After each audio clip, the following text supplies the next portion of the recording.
Timothy's in Harrogate. Timothy, what would you like to say?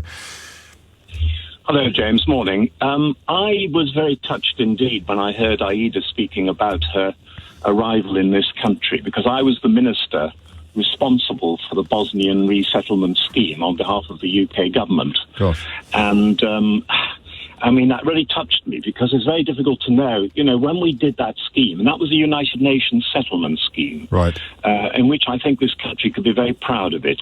And part of the whole process was the people, the officials, and all the others involved in the resettlement trying their very best to provide homely conditions, to give a really warm sort of welcome and help to those people that we'd agreed to take in from Bosnia.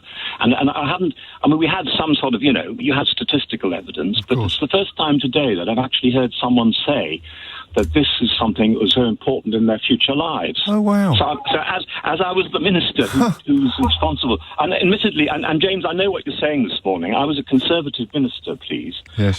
So, I just want to make it fairly clear that certainly from my point of view, I just like to hear something like that said by someone. No, that surprises me, that you wouldn't have, because you get the paperwork across your desk and you're as you say, you're familiar with the statistics, but to hear the voice of a then 13-year-old girl who benefited from the welcome that you helped to enact as a I know, as a minister. I'm not taking credit for this, because of course all the officials and the United Nations people themselves and all that, everybody involved in that whole scheme, a lot of the community were warmly welcoming too.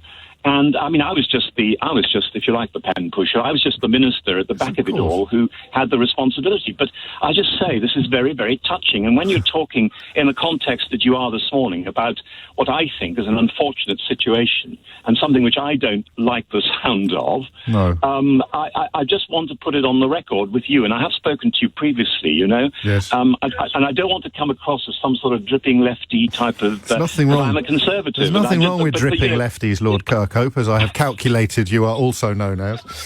Yeah. I just want to say that, and I just want to make it clear that one of the problems we have, I'll just be very brief, because one of the problems we have, we've got the migrants bill going through the Lords at the moment, and I must admit, I have been partly responsible for one or two comments and changes that I've been trying to get into it, because I don't like some of it.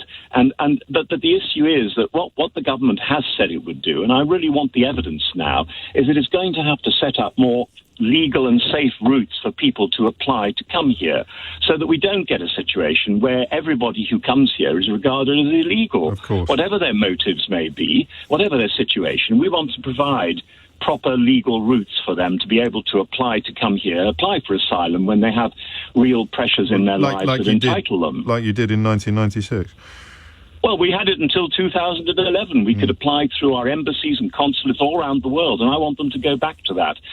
But of course, my colleagues and I who are trying to push these points aren't getting very far on at the moment, because the House of Commons seems to have a very fixed view about this legislation. And I think it's a shame, because we have a reputation, we have a background we can be proud of, even if it is a little while ago. Sure. And I just want it restored again, James. I'm very grateful for your call. You will understand I need to push you slightly back towards the topic under discussion, because you use the word unfortunate, which is fairly mild. To be absolutely clear, an immigration minister has ordered the removal of murals which depicted characters such as Baloo from the Jungle Book and Mickey Mouse, because they were thought to be too welcoming. I mean, I'm sorry, I'm not going to be very helpful to you. All I could say is I don't think I would do it myself that way.